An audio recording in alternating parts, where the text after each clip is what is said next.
Hi, good evening, everyone. I hope you can see and hear me okay. My name is Penny Babahani. I am an Iranian German theater producer, and I will be chairing this evening's panel on patriarchy and the climate crisis, which has been co-produced as part of a series between Liverpool Arab Arts Festival and Creative Destruction called Artists' Ideas Now.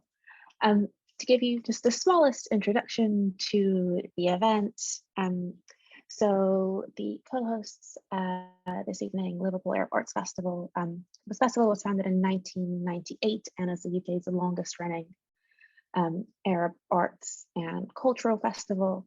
And this year's festival, which has been running since July, both digitally and also in person in Liverpool, is dedicated to the complexities of the climate emergency in the Middle East and North Africa region today, and is very much looking at the subject matter from an artist-led perspective.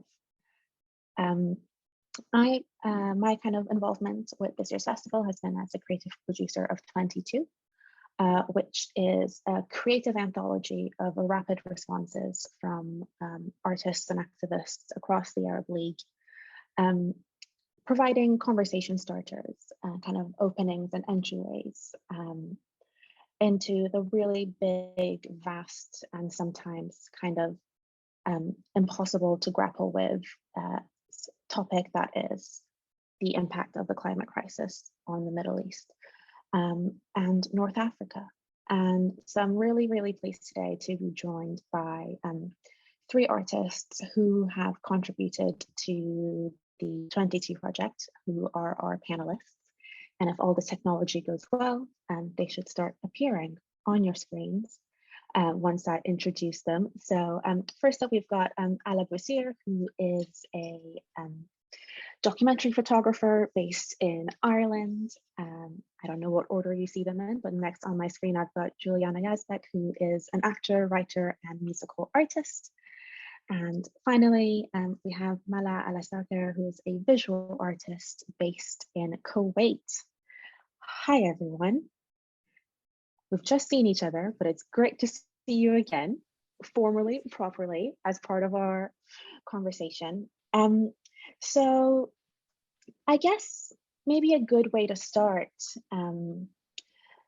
might be to just throw some facts out there. We're not coming today kind of into this talk as climate experts by any means. You know, everyone here is very much an artist and a creative. Some of us have been thinking and making work around the climate crisis for some time. For others, this project was the first entry into tackling that subject because, and this is quite astonishing to me, will forever remain astonishing. Some of you have just never been asked. Nobody had ever asked you to think about the climate crisis or respond to the climate crisis, which is surreal because, as I'm about to share, it's very much a kind of a topic that affects us and our homes, whether they're places that we currently live in or whether they're places that we have ancestry in. So just to kind of get us rolling, a few facts about the climate crisis today in the Middle East and North Africa region, courtesy of the Arab Center in Washington, DC. So at the current rates that we're going, we are looking at a potential 4 degrees Celsius increase in temperatures in the MENA region by the end of this century.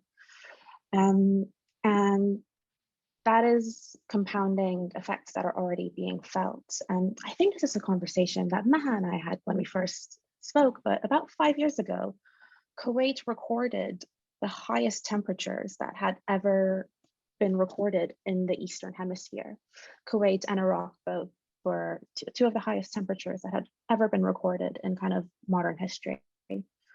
And so, you know, the global warming the region's already quite dry and quite warm, but the warming is very much being felt as we speak. And when you put that in the context of a region that is incredibly dependent on food imports, that makes things even more urgent.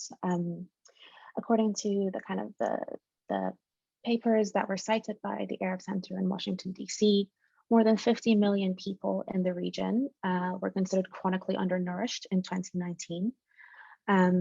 The region is one of the most water stressed in the world. So 70% of the world's water stressed countries are in the MENA region. And that is already factoring in the reality that 80% of the water used in the region goes towards agriculture, for about the 5% of the land that is arable. I was always really terrible at facts and equations, but those numbers are kind of pretty stark. 60% of the population in the MENA region has little to no easy access to drinkable water. And alongside this, 5 countries in the region also hold more than half of OPEC's crude oil reserves as of 2018. So we're talking about a region in the world that is already being affected by climate crisis very severely, will continue to feel really severe effects, but at the same time is also incredibly oil dependent.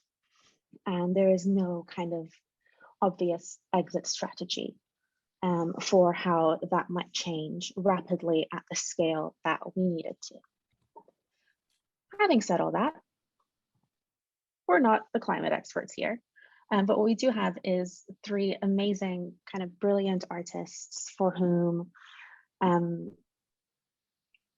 gender and matriarchy and women's roles in society have played a kind of crucial aspect in their work so far, which is why I thought you might all be brilliant contributors to what is essentially a living room conversation.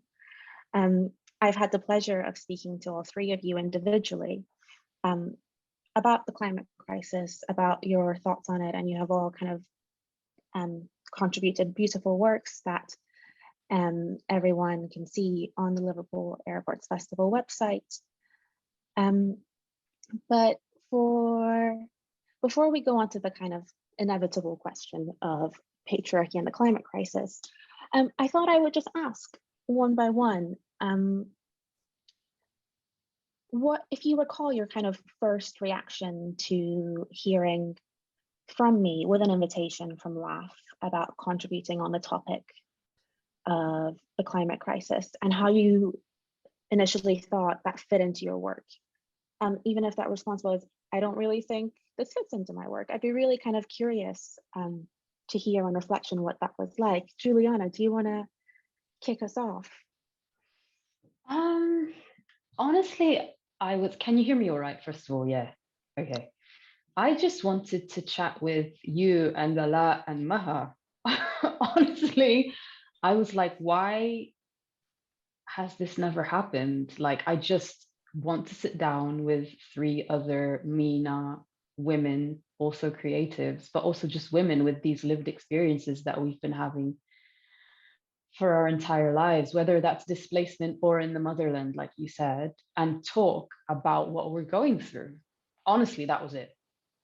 I was like, I didn't even think that anybody else would watch it or there was going to be an audience. I was like, I want to sit down and chat with these amazing women about this. Yeah, it's definitely something that has come across, that I've come across a lot in talking to all the kind of brilliant artists who are part of 22. We just never get the space to sit down and talk and figure out how we feel, and figure out something to say, whether that's, you know, really elegantly and backed up by lots of facts and science, or actually just really instinctively and intuitively. What was it like for you, Ella, when you got the kind of the question, both about this panel, but also about the project more widely? Because I know we've had some interesting chats about what you might contribute.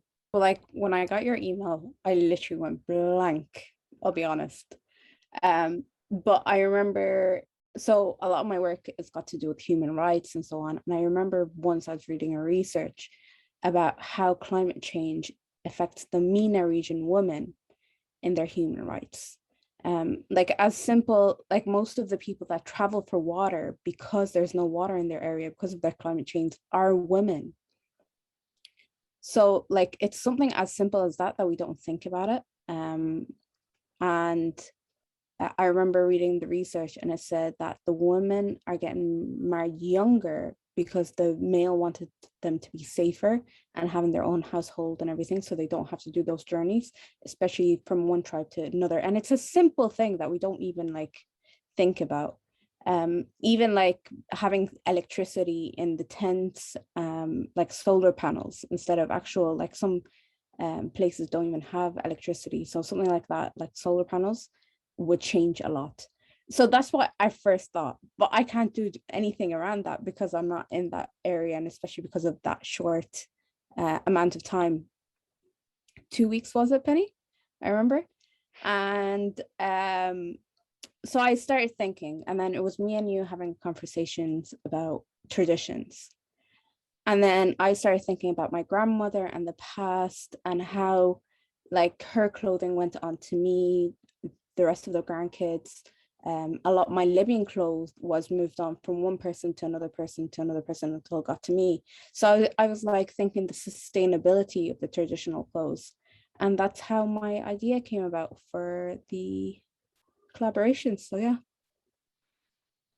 It's I love the photographs you've taken, Ella, in no small part because there is also some Kurdish representation in there, which I'm always massively appreciative for. But yeah, it's so interesting that you kind of in your original research you picked up on these realities that women in the region face. I was reading just earlier today about this idea of like ownership versus responsibility for the land. You know, very, very little, I think maybe as little as 5% of the privately held and owned land in the MENA region is held by women. But women are often responsible for keeping the household going, for going to get the water, for making the most of the food that is available to them for feeding their families. But that work kind of rarely ever gets recognized or factored in those realities. They're very rarely acknowledged. What about you, Maha? We also had some really interesting conversations when we first started speaking. Kind of wondering like where the climate crisis is around you when it doesn't necessarily always feel present. I feel like when I got your email, the first things, I'm so sorry. The first thing came to my mind is, wow, such an amazing festival. I was like more focused about who you are, but then I kind of like freaked out. It's like climate change.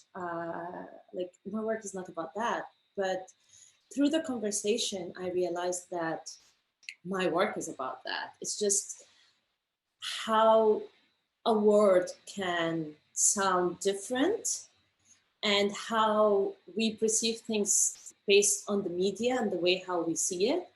But then within the conversation, that's what I'm doing. I am personally a sustainable person. I am into textile. I am rethinking about material and the way how we are using things and waste in a way that I don't think in any generation there is this amount of waste, of food, of clothes, of everything.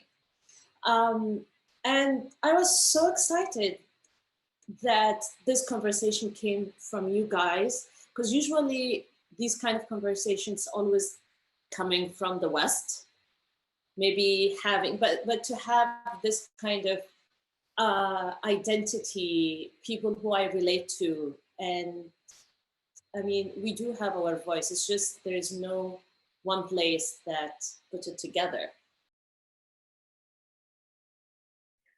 Yeah, absolutely. And I was just looking at the page for the piece that you did about rethinking materials, and it's so interesting to me that by no design of mine, actually, all the three pieces that you all have contributed have kind of some element of rethinking and reclaiming and reconsidering heritage. and our kind of our physical space around us. So like you said, Maha, your thing was about rethinking materials. Ella, you looked at kind of returning traditions and clothes. And Juliana, I love your song because it does not feel like, initially, we've talked about this, when you first look at it, you're like, what's this got to do with climate change? But you speak really beautifully about we're actually kind of returning to our roots and kind of reclaiming heritage plays into your works. I maybe you can kind of kick us off tying in this overarching kind of question of like climate and patriarchy and what it means to be women having these conversations, by kind of telling us a little bit about the story of your work, of your song. Yeah, I think, there's so much language around, okay, so the conversation largely, I mean, actually most conversations largely around the world belong to a very small demographic, let's just say a very small global demographic. And then you've got all these people who are indigenous, people of the global majority, people like us. And I think in particular, when we talk about women, we are also not white women, and that's just shouldn't even be a thing, but it completely is. And often feminism can be monotone and so already, if for example, when you and I, Penny, were having the initial conversations about Ella and Maha were saying about what would you contribute as an artist who isn't necessarily or doesn't self-identify as my work is about the climate. Ultimately, even if it's just about taking up space and being heard, that is already a step towards liberation. And also returning to self. I mean, liberation can be interpreted in so many different ways. And that conversation that's so often taken over by this tiny demographic, there's always this idea of complexity, and it's complicated, and everything is so complicated, and it takes time. And I think it's really not, oh my God, it's honestly the answer to the climate crisis is 2 words: land back. I was like, and indigenous people have been saying this for hundreds of years. We are telling you how to look after the earth. Can you give it back to us, please? And it really is. And once I was like, oh my God, there's so much of this is tied into the world having been colonized and being colonized, because it's not something that just ended, then everything just came together. And I realized that, this whole journey of like everything from no longer wanting to look white, to no longer wanting to sound white, to no longer really internalizing or normalizing the systems that don't belong to us. All of the systems that are destroying the planet are not indigenous systems. They are colonial systems. It just became so simple. And I understood that there is no equality unless it's global. So, and this obviously includes gender equality, but you can't separate, the climate justice is one thing, but actually women, can you actually like stand in line and wait, because we just need to sort out this really urgent thing, and then it doesn't exist. It's all one struggle, and you either have equality, you either have a beautiful, just, natural, healthy world, or you don't. And that was really at the heart of the song that I contributed, that you very kindly welcomed and put on your platform, but also just, I think, my work in general. That's really the ethos of it. Yeah. It's it was so interesting when you spoke about time, Juliana. My brain immediately went to you, Maha, and the piece that you've made, which I think hopefully you remember how excited I was when I first like saw the initial like, are you 100% sure that's a banana peel? Because in your kind of work exploring textiles and materials, and you were just playing. You were just, the way you told this to me is you were just bored and you were playing and you were trying out different things, and you came up with this lovely way of turning what is essentially waste into a new kind of textile that has potential uses. And I just thought about time and the way that so much of your work, Maha, is focused on women's place in society, because you look a lot at the kind of the restrictions that society places on women that Juliana kind of so beautifully identified. Those societal restrictions are what's killing the planet. That's what they are, the kind of the restrictions that, if you look at them on the big scale, you are contributing to our unsustainable ways.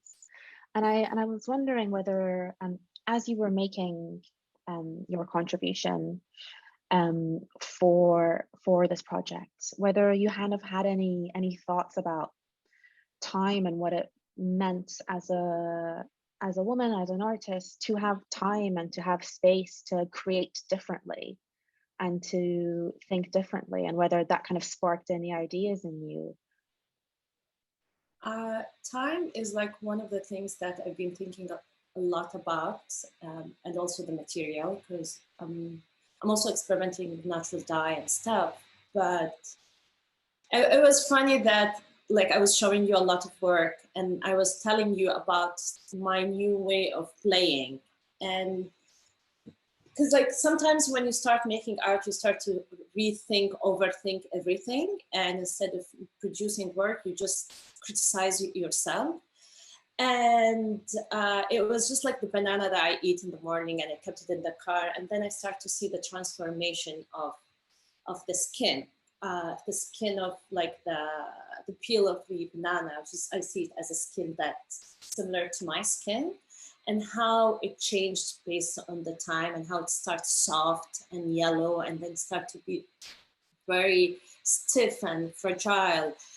And I start to play with that. Every day I eat a banana and I keep it in my studio, and then I start to weave. And I started to, like, sometimes I would do some stitches and just observe and have fun with it.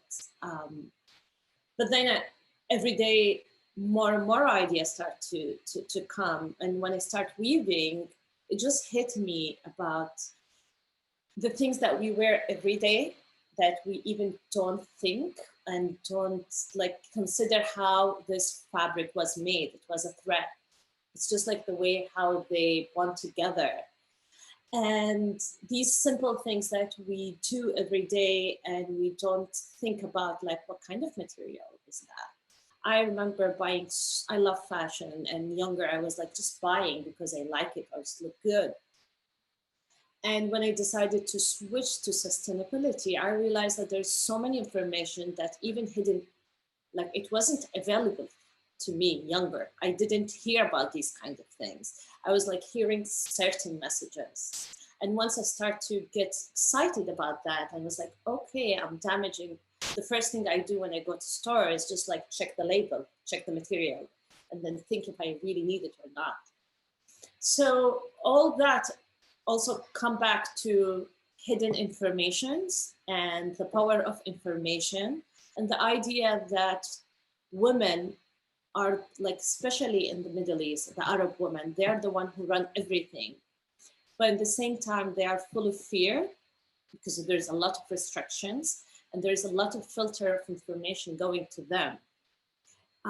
So this kind of conversation, I feel like it's where it's supposed to be surrounded by other Arab women and try to talk about it and show them, like, the empower them in a way, in understanding how can they contribute to the, like, bigger pictures of the climate and the universe.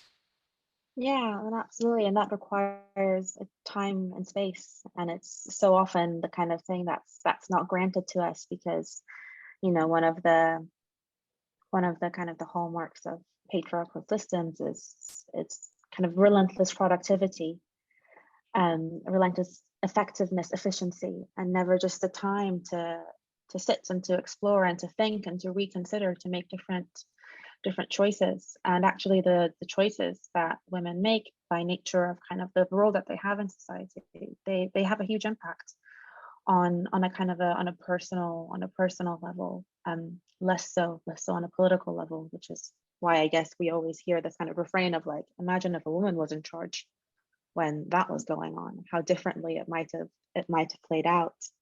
Thinking about kind of textiles and materials, Ala, you got to spend some time with the subjects of your photographs, and you might have just been having a really fun time together, which is also completely legitimate. But I'm wondering whether you got to kind of have any conversations or hear any stories about their relationships to the clothing that they were wearing, and what they thought kind of when you initially spoke to them about doing a project around kind of climate and sustainability to do with their heritage. At first, they were like, so I told them what the project was about, and they were like, well, like I was like, I'm picturing traditional clothes and it's about climate change. And they were like, how the hell does traditional clothes go with climate change? So I didn't want to say it to them straight away. So Shilan and Tibra and Rahaf as well, the three of them, the outfits are actually not theirs. It was given down to them. As much as like Tibra's Libyan outfit was given down from her sister. Shilan's outfit was from her mother, the Kurdish outfit. And then Rahaf's outfit was actually embroidered by her grandmother. So it was I was like, okay, do you not see there's a pattern there? And they were like, oh yeah, there is. And I was like, okay, what are the materials that are used in these outfits? The Kurdish one we didn't know because it was Shilan's mother. But the Libyan one, we knew it was from silk. And it was, even the thread is from gold and everything. So all these are eco-friendly. And then the Palestinian was as well. It was, I can't remember from the top of my head, but it was material sourced from locally in Palestine. So I was like, these are like the small things that we take for granted and we don't think of. And that's how I kind of came back to the title returning to traditions, because if we think of it, our traditional heritage was all made and locally sourced. So nothing was coming from the outside, and it was all eco-friendly. And it was like if you had to bury it, it will dissolve. The other thing is about Libyan clothes. It's not only something that comes with you from your hair, like from whoever wore it beforehand. Like my grandmother, it was my auntie that gave me mine, but I have my grandmother's, and you get it from, some people get it before they get married, and then some people get it when they get married. There's a certain outfit, each outfit has a different meaning to it, but the one you get married in is also what covers you before you get buried. So they live for such a long time. My grandmother got married in the 30s and she passed away in 2007. So you can imagine how old her outfit was. And that's the conversations we're having. That's amazing to think there was such a kind of a contrast between, you know, what you were talking about, Maha, like the clothing that you used to wear and most of us still wear, because that's what's available to us, versus how it was done before. And since you were kind of talking about roots and heritage, Ala, it made me think, one of the other pieces that's been contributed to 22 project by an artist called Nadia Boyce, called How to Die /DIY. You should see it, it's very cool. But something that she wrote for the project that really struck with me, and I kind of want to read it out to you and see what you make of it is around this kind of the struggle that we have between you know, these ideas of what sustainability means, of living locally, of acting locally, etc., whilst having displacement and movement and migration as part of our heritage. So Nadia wrote, how do we express that we, the people of the global majority, are intimidated by the unbearable whiteness of green, which is a quote that you can kind of read more about. It's linked in the piece, which thinks locally and doesn't speak for the native homes destroyed by colonial enterprise, war, and oppression. And that really, when I first read that, that sent like a shudder down my spine, because you know, when I kind of started to think about what a more environmental friendly existence for me looked like, personally, it was very much about trying to live and exist and contribute as locally as possible, make it grassroots, you know, like where I can go to the local butchers and the fishmongers and the fruit and veg vendors, avoid supermarkets, try and eat out and go to the cinema everywhere that's within walking distance, try and live within this kind of concept that's becoming very fashionable, of like a 15-minute city, where this idea is that like the perfect kind of sustainable existence is one where you can get to everything that you need, get to work, get to education, get to kind of amenities within a 15-minute walk or bike ride. But there was always this kind of like this weirdness in me around home and family and the people that every once in a while I get on a really like carbon intensive flight to go visit, because they're such an important part of who I am. And so when I read this beautiful thing that Nadia wrote, which thinks locally and doesn't speak for the native homes destroyed by colonial enterprise, war, and oppression, it was such a beautiful kind of expression of not necessarily a solution, but this question of like, how do we do it? How do we kind of hold our heritage and express it and stay connected to it, while trying to kind of enact change on a local level? I don't know. I'll kind of throw it open for anybody who might have any kind of reactions or thoughts to that. It is so loud that the same cultures that destroyed community are now waking up to community. It's just loud. I will only use the word loud. I'm not even going to give an opinion. I don't need to, but it is loud. And there is so much work that needs to be done outside of communities that have been stripped of their natural way of life. So much work that needs to be done. It is beautiful that we're even asking this question amongst ourselves. I still think the core work is like, would I even be here if I could? If I could, I would be in my grandma's village eating za'atar. Okay, that, like, do I even want to be in this city? Yeah, you asked for my thoughts. Like, here they are.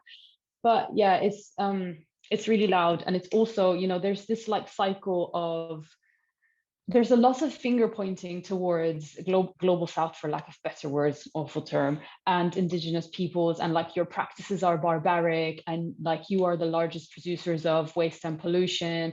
Again, it's really, really loud.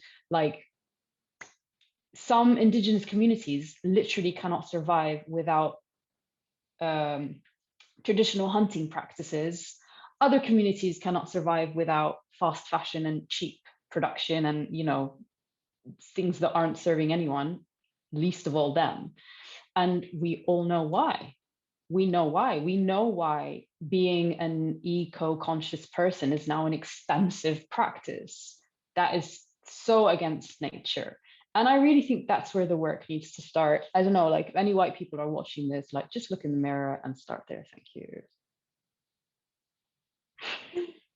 I think talking about being eco-conscious, I feel like it's so much easier to be eco-conscious in our countries than here. Like when Joanna, I can never say your name. Me? Jo, You can call me Jewel. Yeah. Jo, خلاص. It's because I'm dyslexic, guys, so apologies. I can look at the name and I can't read it. It's totally all right, Ella. Like she was talking about her grandmother's house and everything, and all it hits me is me walking around my grandmother's house, and it's all pomegranate and olive trees and peach tree and date tree, like a nakhl, like a, I forgot what nakhla is in Arabic. Palm tree is a palm tree. Palm tree. Yeah. And so on. And it's like we get our fruit from just walking my back garden. Even like it's so much like you're walking on acres of land just all planted. It just, and then I come over here and I have to buy everything is packaged in plastic, everything is fast fashion. And it's interesting, like it's the West that is causing the effects on the MENA region and the rest of the world, but they're not aware of it. It's just, oh, the weather is getting colder over here because of climate change, but what are the effects that you're doing back in other countries that you're not even aware of? I don't know whether it was you, Maha, who was, when we were talking, said, you know, like I go to the supermarket now and everything that that your mother buys, everything is wrapped in plastic. And that's so fascinating to me because of this this research that I mentioned at the beginning, about how actually the MENA region has become so dependent on food imports now. And along with those foods being imported, they're also importing the plastic and the lifestyle and the packaging that comes with it, right? I don't know what is it like now in like Kuwait, because yeah, I just have this really vivid memory of you talking about your mother's I was talking about how I, like when I came back from the States, and I mean where I already established my way of like sustainable and you know, not buy things unless I need it, and living in really with minimum stuff, although there are a lot, but there are also minimum. Coming back home, seeing everything wrapped in plastic, like even the food, if they want to bring it from the outside kitchen inside, everything with plastic. I was like, Mom. And she's like, no, like just like for the flies, like it's okay, you can just cover it, like this is a plastic, this is a waste. And my mom is very like, my mom is like, she's well educated, she is, you know, she knows everything, but these kind of small information that they don't think about, and how each home contributes like thousands of plastic wraps every day. And it's fascinating how these small, mundane, everyday life things that we do, like plastic bottles, clothes that we buy and throw, like these are small little things that we are not aware of it because we are doing it every day and we just get used to it. That's where the shift is. The shifts start here. And I know, and another note, I was thinking about what Ala said about the traditional outfits and how back then, you know, people who are sustainable are like really small villages, poor, less educated people. And now to be sustainable, you need to be, you need to have money because it's expensive to be sustainable.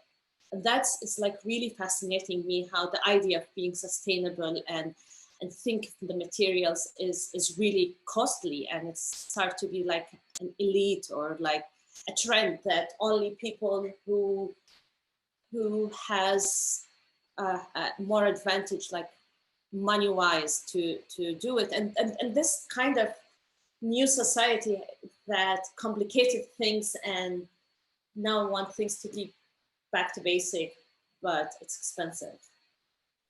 Yeah, I find that so fascinating that you started your journey towards sustainability while you were still in the States, and then you come back home to Kuwait and everything's wrapped in plastic, and plastic is indigenous to nobody. So somebody kind of, imported that lifestyle, but also that mentality and kind of that societal acceptance in our families and our mothers, this idea of like what constitutes clean and respectable is now everything that is like wrapped to the nth degree in plastic and covering. And yeah, I don't know, it's so strange kind of having those conversations with my mother, because I feel like there's this lopsided generational thing where if I look back at my grandmother's generation, she had no choice but, like you said, Maha, to be sustainable. That was just the way her life was. There was no plastic back then. We bought everything in bulk. My mother came to visit me recently, and I very proudly took her to a zero waste store in my neighborhood. And I was like, yeah, so here's what I do. I bring my little like canisters, and I go and I pull on the fancy lever and it dispenses like lentils into it. And she goes, yeah, that's what they also do back home in the bazaars. And I just kind of sat there and I was like, oh yeah, that thing that after we kind of emigrated and left, started to look down as like, oh, that's a weird thing. That's a bit of like a weird backwards thing, right? That like people just go to like the bazaars and they just like scoop out whatever they want into a bag and take it home. That's weird. Everything should come in nicely packaged, kind of like boxes. And then now I'm actually going, no, get rid of the packaging, go back to the scooping. And my mom just finds it so hilarious. Because she's like, you didn't like it when it was the thing that my grandmother did, but now Because it you was also shame, no? Because we yeah, experienced racism for being sustainable. absolutely. And Yeah. so now that she's learned to do things the Western way, the acceptable way, I'm turning back around to her and saying, actually, no, you shouldn't do that. But yeah, that was just a very like humbling moment that I had last week with my mother in my fancy North London zero waste store. Penny, do you remember the conversation that me and you had about when our parents first migrated and how they used to sew our clothes and everything because life was so expensive here? So they had to think of the most basic things. Like a lot of my friends, my dad was here way before I was born, so I never experienced this. My dad was already here for 15 years. But I have a lot of my friends that their parents used to sew their Eid clothes, their school clothes, and so on. And oddly enough, now they all buy their clothes because it's like more kind of prestige and everything. But it's my friend would never say, oh, my mom sewed my clothes or something like that. And because my parents never did it, I used to be like, why is like this person sewing their clothes? Or why is this mother sewing their clothes? Why does my mom not know how to sew? And it's something that I felt like I wanted, but they didn't want. But it was interesting, like we were sustainable even when we came. It's just we had to go with the wave and like westernize ourselves. Yeah, that idea of prestige, we had to buy our way into social acceptance, right? We had to buy our way into being presentable and acceptable, and what's the word that I'm looking for that isn't coming to my brain? Integrated. We had to like buy our way into being like socially cohesive and integrated. And all of a sudden everyone's going, actually, buying is bad. But we've decided buying is bad. So now it's really bad. Funny enough, I was watching, everyone probably knows the Five Guys. And there was the Korean guy, I think he's Korean, I can't remember his name. But he was saying about when his family first moved from Korea, and for his, it's funny how clothing is now going into, sorry, it's off topic, but I just remembered. His mom would go to charity shops and buy like things that are branded so they can face like her kids will face less racism in school. and for them to not get that much racism. And I was like, that's something like I would have never thought. He was in a white school and everything, but even our clothing made the statement of where we come from and so on. Yeah, who we are, where we've come from, and how integrated we are, and how acceptable we are. Did I just cut somebody off? I wasn't sure. Was it you, Maha? No, I'm fine. No, I'm just like, I just felt very sad. That's it. Like the thoughts of buying the like label brand, so her kids would be having less bullying.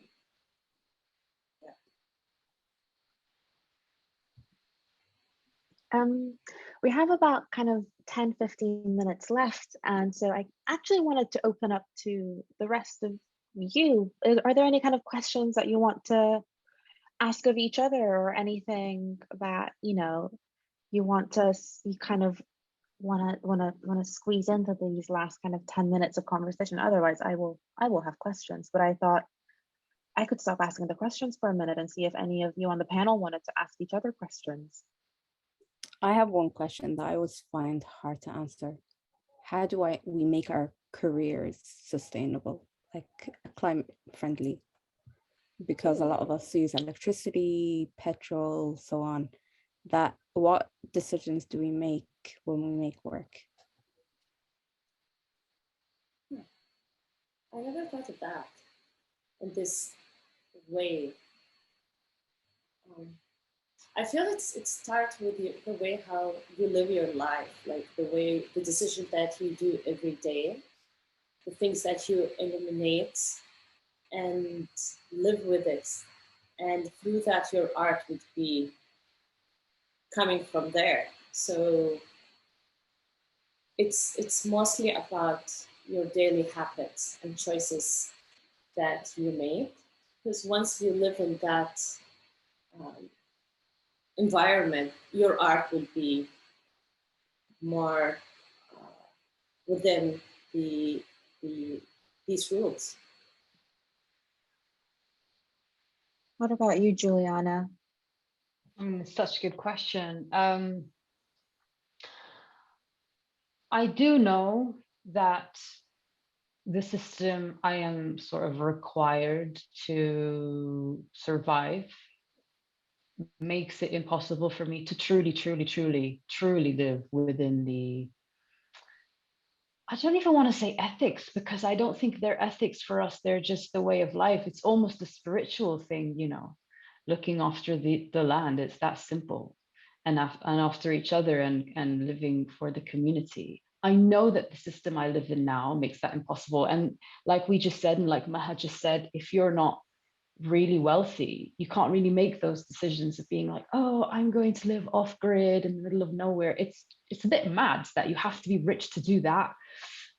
So it's just something that I carry with me. Does it make me furious and sad? Yes. But I feel like there is hope in truth. So just being true and being like, do you know what? This is not my system. It's not our system. It shouldn't exist. I don't want it. And from there, I can start to be like, well, then how do I live outside of it? How do we all live outside of it? What needs to be dismantled? And like Maha said, some of it is going to literally be mundane stuff. Other is going to be systemic stuff, but they are interconnected. And the other, which is the more creative aspect, is that I kind of naturally, so before lockdown, sort of early 2020 was when my career kind of rocketed. As far as the industry is concerned, this means numbers and money and magazine covers and that kind of stuff. It has nothing to do with art. It's just, what the industry considers to be successful. And I remember feeling really out, like not in alignment with myself. The more I kind of like went on tour and I don't know, like played these big venues, like massive lighting and thousands of people, it just felt so, I don't know, inauthentic. I'm not saying I wouldn't like to have a big career, but if I didn't live in this system, is that what I would really want? And I think the answer is no.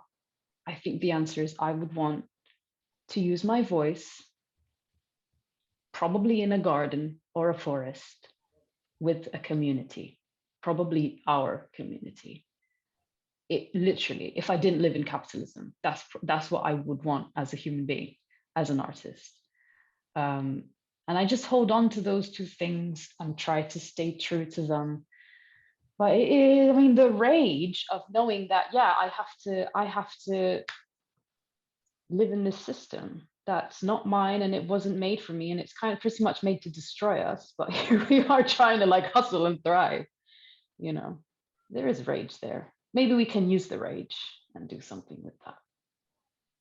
Yeah, and I always the thing that I love about kind of being in community with artists who do kind of come from in the case of the UK, kind of deliberately marginalized backgrounds, is that actually they don't always refer to it as sustainability, but the way they look at kind of sustainability isn't so straightforward, isn't so cut and dry. So when I kind of look at projects, I try and break down the sustainability of it into three possible strands. That could be the environmental sustainability, the literal kind of day-to-day material impact of a project.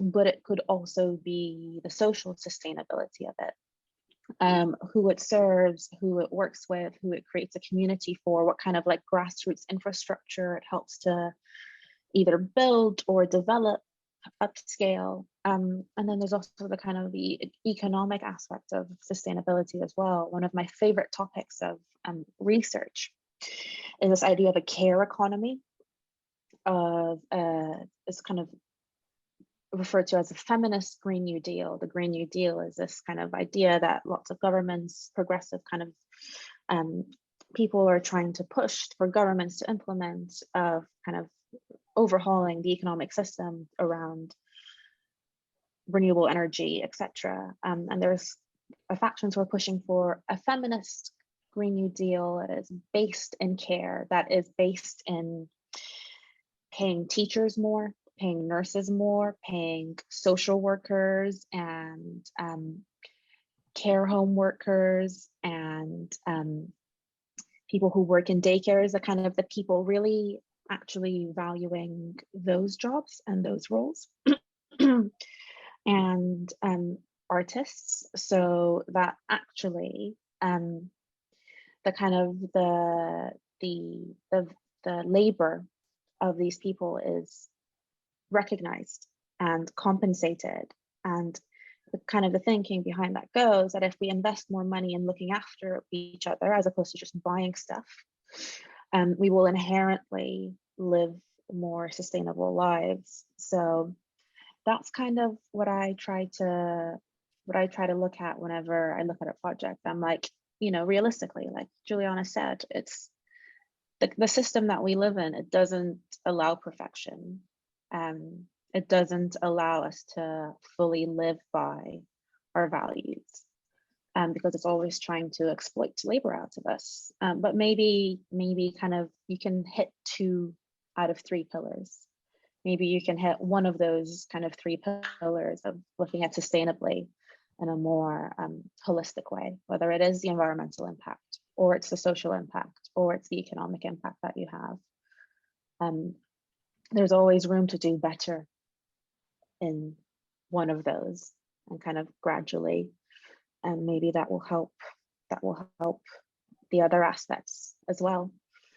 But yeah, I recently I produced a play where when we look at the budget breakdown, we had spent far more money on people than we had on the physical stuff, because the people looked out for each other and supported each other and kind of helped us. We were by no means perfect, but they helped us towards making the process feel more sustainable. And the stuff we actually we got from people who were going to throw it away and then we gave it away to people instead of throwing it away. And the aesthetics of it are different. It doesn't look like the kind of the flashy West End shows that you're used to with everything brand new. It looks and feels very different, but that was our attempt.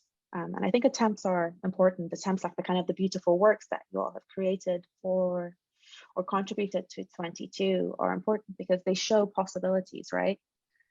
They show us kind of opportunities to think differently and do differently. And yeah, the thing that I think I've said to all of you and everyone who has been a part of this project is maybe one of the 22 pieces that we have online will speak to you and make you and lead you to starting a conversation that you wouldn't have otherwise had, lead you to make a change that you otherwise wouldn't have made.